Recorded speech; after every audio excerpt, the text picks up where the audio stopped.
guide you through the basics of CapCut so you can start editing your videos like a pro. Let's get started. Step 1.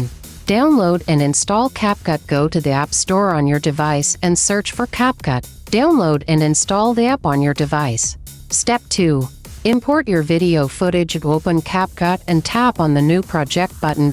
Select the video clips you want to edit and import them into your project timeline.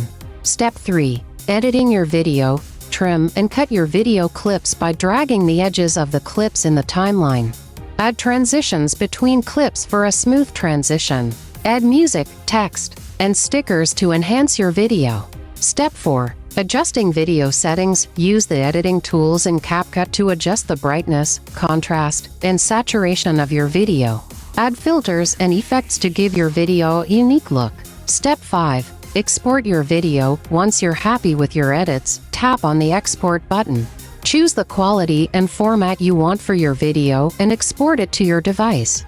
That's it. You've now learned how to use CapCut to